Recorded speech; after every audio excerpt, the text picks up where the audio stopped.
नमस्कार सर। कई जगहों पर जो पार्किंग है वो पार्किंग तय जगह से अलग जगह लगाई गई और जो जेई हैं उनसे भी बात हुई थी हमारी, फ़ोन करके उनको बताया गया कि यहाँ पर ग्रीन बेल्ट में पार्किंग है, यहाँ पर साइकिल ट्रैक पर पार्किंग है, लेकिन उन्होंने उसके बाद भी 2 दिन हो गए अभी तक वहाँ जाकर देखा नहीं है। आज भी स्थिति वैसी है। मैं सेक्टर 18 में जिस जगह खड़ा हूँ मेरे पीछे अभी भी जहाँ पार्किंग नहीं लगनी चाहिए अभी भी लगी हुई है। ठीक है, हम अटेंड करेंगे इस इश्यू के लिए। सर कार्रवाई का भरोसा देंगे सर? न्यू स्टेट के दर्शकों को कार्रवाई का भरोसा देंगे? डेफिनेटली। बहुत बहुत धन्यवाद सर। और डॉक्टर महेश शर्मा हमारे साथ जुड़े हुए हैं, सांसद बीजेपी। महेश शर्मा जी, आवाज आ रही है? डॉक्टर महेश शर्मा जी, आवाज आ रही है? आपको सुन पा रहे हैं आप?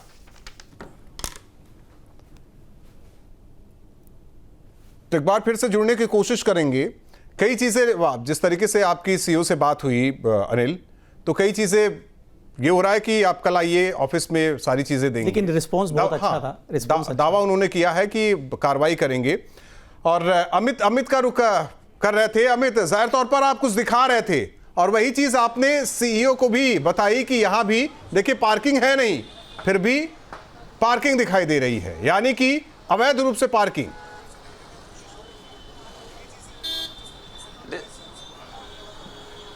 बिल्कुल, देखिए राहुल, इस पूरे प्रकरण की अगर बात की जाए या इस तरीके के जो भी घालमेल हैं, साठगांठ है, उनकी अगर बात की जाए तो कई बार जूनियर लेवल के जो अधिकारी हैं वो सीनियर अधिकारियों को इस बात की भनक तक नहीं लगने देते कि ग्राउंड पर किस तरीके का खेल किया जा रहा है। सीईओ डॉक्टर लोकेश एम की अगर बात की जाए तो उनके जानकारी तक अगर मामला पहुंचता है तो बड़ी कार्रवाई की जाती है। पिछले दिनों भी 1 लाख से 5 लाख तक का जो वर्क ऑर्डर रिलीज किया जाता था उस पर रोक इसीलिए लगाई कि कई तरीके की अनियमितताएं हैं। और अब न्यूज स्टेट की इस ग्राउंड रिपोर्ट को भी बारीकी से नोएडा प्राधिकरण के सीईओ देखेंगे, इस बात का पूरा भरोसा है हमको। और तस्वीर जो जिसकी मैं बात कर रहा था लोकेश एम जी से, वो तस्वीर भी मैं अपने दर्शकों को दिखाऊं। राहुल, मेरे पीछे आप देखेंगे तमाम गाड़ियां जैसे जैसे कैमरा लगा यहाँ से अब क्रेन के द्वारा हटानी शुरू की गई है। जो लाइन सामने की तरफ मैं दिखा रहा हूँ, इस लाइन में पार्किंग दूर तक लगानी बिल्कुल अलाउ नहीं है। केवल एक लाइन में यहाँ पर पार्किंग लगाई जा सकती है। और जो भी पार्किंग की पर्ची काटने वाले थे कैमरा लगने के बाद यहाँ से पूरी तरीके से नदारत है। ये रोड ऐसा है जहाँ वीकेंड के दिनों में आप गाड़ी लेकर निकल नहीं सकते हो।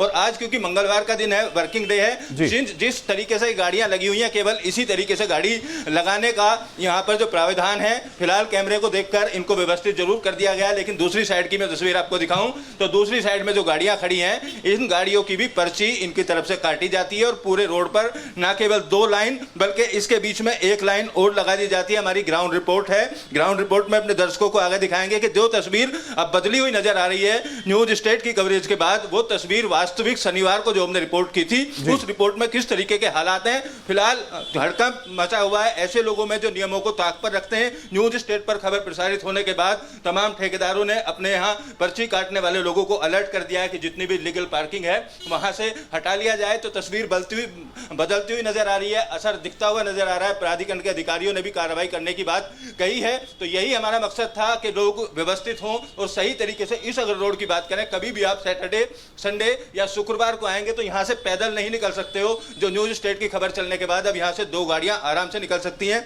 जिस जगह मैं खड़ा हूँ यहाँ तक की अगर बात की जाए तो इतना एरिया पार्किंग जो ठेकेदार हैं वो घेर कर रखते हैं, इसी तरीके से उस साइड में भी घेर कर रखा जाता है। तो यहाँ से केवल एक गाड़ी मुश्किल से निकल पाती है और एक गाड़ी निकलने के बाद जो भी दूसरी गाड़ी सामने से आती है तो पूरा आगे ये मेन रास्ता है गुरुद्वारे के बगल से होकर जाने वाला, जो सेक्टर 18 चौकी तक जाता है, वेब मॉल तक जाता है। इस रास्ते का सबसे ज्यादा इस्तेमाल सेक्टर 18 में आने वाले लोग करते हैं। और यहाँ पर पूरी तरीके से अराजकता ही कहेंगे जो पार्किंग की पर्ची काटने वाले या ठेकेदारों की तरफ से लगातार चलाई जाती है। अलग अलग सेक्टरों में साफ तौर पर यह हमारी रिपोर्ट में सामने आया है कि तय समय में पार्किंग नहीं लगाई जा रही है, तय स्थान पर नहीं लगाई जा रही है। और 20 रुपए की जगह 80 रुपए, 70 रुपए, 60 रुपए इस तरीके की वसूली करने की भी कई वीडियो हमारी इस कवरेज में सामने आई हैं। फिलहाल अब देखना यही होगा, जो मंशा थी न्यूज स्टेट की, कि लोगों को जाम से निजात मिले। कई बार राहुल आपने देखा होगा, अगर आप खुद जाम में फंसते हैं तो ट्रैफिक पुलिस या पुलिस की तस्वीर सामने आती है और लोग पुलिस को उसका जिम्मेदार मानते हैं। ठीक है अमित, आपका रुख करते हैं। डॉक्टर महेश शर्मा जी, बीजेपी सांसद हमारे साथ जुड़ चुके हैं।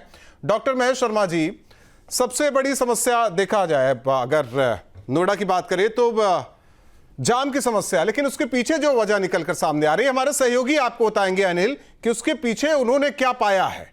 और वो उनके कुछ सवाल भी हैं। डॉक्टर साहब नमस्कार। जी अनिल जी। डॉक्टर साहब, हमने जब देखा कि पूरे नोएडा में किस तरीके से ओवर चार्जिंग की जा रही है पार्किंगों में, और दूसरा हमने देखा कि जितना एरिया निर्धारित किया गया उससे ज़्यादा ठेकेदार उन पर खड़ी करवा रहा है गाड़ियों को और ओवर चार्जिंग कर रहा है। डॉक्टर साहब, हमने एक आरटीआई लगाई थी नोएडा अथॉरिटी में, और आपसे पहले लोकेश अहम सर ने वादा किया है कि वो पूरी कार्रवाई करेंगे। बस आपसे माफ़ी चाहूँगा, 2 मिनट आपका समय लूँगा। पहला हमारा क्वेश्चन था, बताने की कृपा करें कि नोएडा प्राधिकरण के अंतर्गत कितने वाहन पार्किंग स्थल निर्धारित किए गए हैं। सर, दूसरा सवाल था, इन अधिकृत पार्किंग स्थलों की सूची, उनका पूरा पता, लोकेशन तथा यदि संभव हो तो नक्शा मैप की प्रति उपलब्ध कराएं। सर, तीसरा क्वेश्चन था, क्या इन पार्किंग स्थलों के लिए नोएडा प्राधिकरण द्वारा अधिकृत एजेंसियां, कॉन्ट्रैक्टर नियुक्त किए गए हैं? यदि हाँ तो उनकी सूची दे दें। क्या प्राधिकरण के पास कोई ऐसी गाइडलाइन नोटिफिकेशन है जिसमें नो पार्किंग जोन का उल्लेख हो?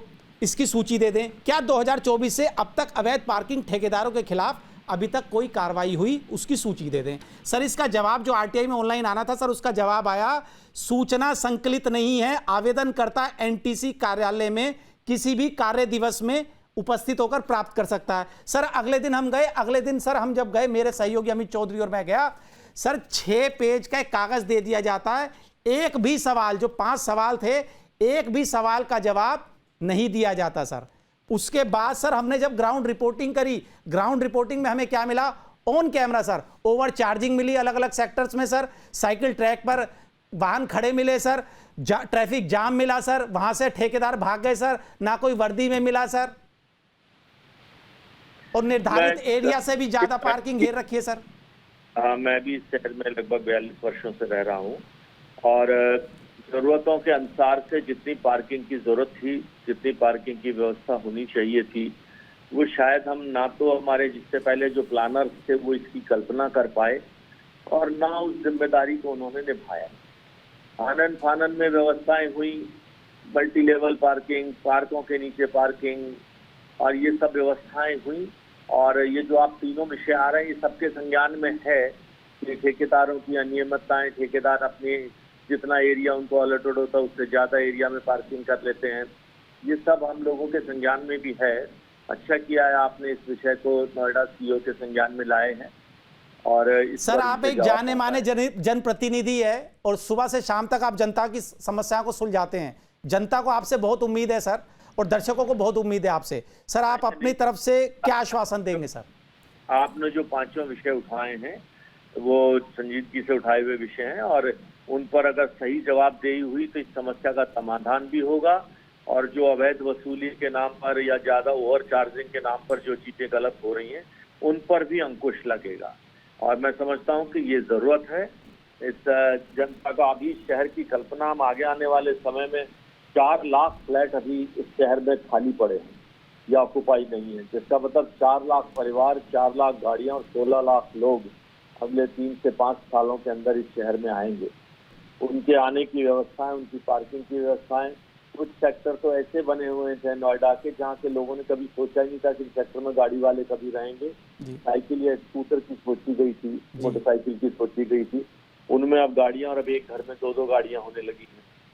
तो डॉक्टर साहब ये बात आपने बहुत अच्छी बात कही, लेकिन जो ग्राउंड रिपोर्टिंग में सामने आया डॉक्टर साहब, जिस तरीके से कॉन्ट्रैक्टरों की अनियमितताएं हैं, क्या आप संबंधित अधिकारियों से बात कर ठेकेदारों पर कार्रवाई करवाएंगे सर?